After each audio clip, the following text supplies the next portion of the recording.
నమస్తే, welcome to mood of the AP. నేను Vasant. So ప్రస్తుతానికి తెలుగుదేశం పార్టీ అలాగే జనసేన పార్టీ కలిసి కూటమిగా ఏర్పడినారు.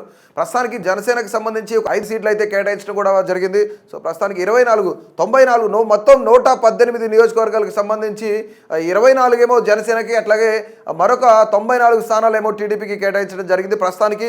సో ఈ 24 స్థానాల్లో నుంచి జనసేన అధినేత పవన్ కళ్యాణ్ ఒక 5 టికెట్లు అయితేను అనౌన్స్ చేయడం కూడా జరిగింది. మనం ఒకసారి 5 స్థానాలకు సంబంధించి మనం చూసుకున్నట్లయితే తెనాలికి సంబంధించి నాదెండ్ల మనోహర్ గతంలో ఆయన ఇక్కడి నుంచే పోటీ చేసి ఓటమి పాలయ్యారు. అట్లాగే నెల్లిమర్లకు సంబంధించి లోకం మాధవికి టికెట్ కేటాయించడం కూడా జరిగింది.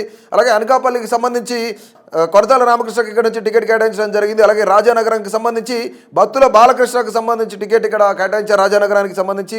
అలాగే కాకినాడ రూరల్కి సంబంధించి ఇంతకుముందు జనసేన అధినేత పవన్ కళ్యాణ్ ఇచ్చిన మాట తప్పకుండా ఎవరికైతే టికెట్ కేటాయిస్తారో పంతం నానాజీకి టికెట్ కేటాయిస్తానన్నారు.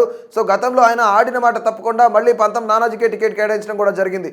సో వీటన్నిటికీ 24 స్థానాల్లో కూడాను కేవలం 5 స్థానాలకు మాత్రమే పేర్లు అనౌన్స్ చేయడం కూడా జరిగింది. మరొక 2-3 రోజుల కాల వ్యవధిలోనే మిగిలిన 19 నియోజకవర్గాలు కూడాను జనసేన అధినేత పవన్ కళ్యాణ్ ఆయన కేటాయిస్తారంటూ కూడా మనం చూసాం ప్రస్తుతానికి. సో ఇవి ప్రస్తుతానికి అయితే ఈ 5 నియోజకవర్గాలు తెనాలి, నెల్లిమర్ల, అనకాపల్లి, రాజానగరం, కాకినాడ రూరల్కి సంబంధించిన 5 నియోజకవర్గాలకు సంబంధించిన అభ్యర్థులను అయితే జనసేన అని ప్రకటించడం కూడా జరిగింది. సో ఈ 5 నియోజకవర్గాల తర్వాత మరొక 19 నియోజకవర్గాలు జనసేన అని మళ్ళీ ప్రకటిస్తున్నారు.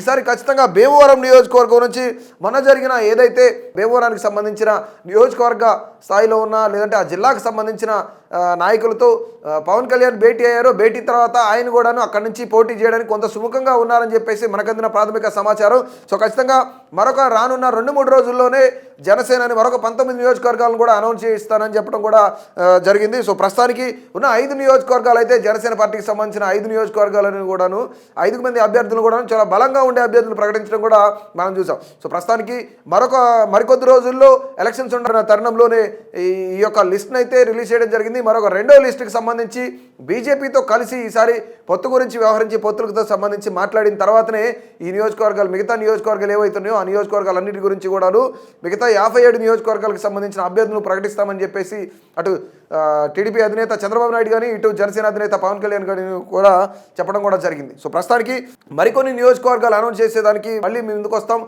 సో ఎప్పుడైతే మరొక 2-3 రోజుల్లో లిస్ట్ వస్తుందో మరొక లిస్ట్తో మీ ముందుకు వచ్చే ప్రయత్నం అయితే చేస్తాం. Please subscribe to KTV Telugu. KTV Telugu KTV Telugu channel.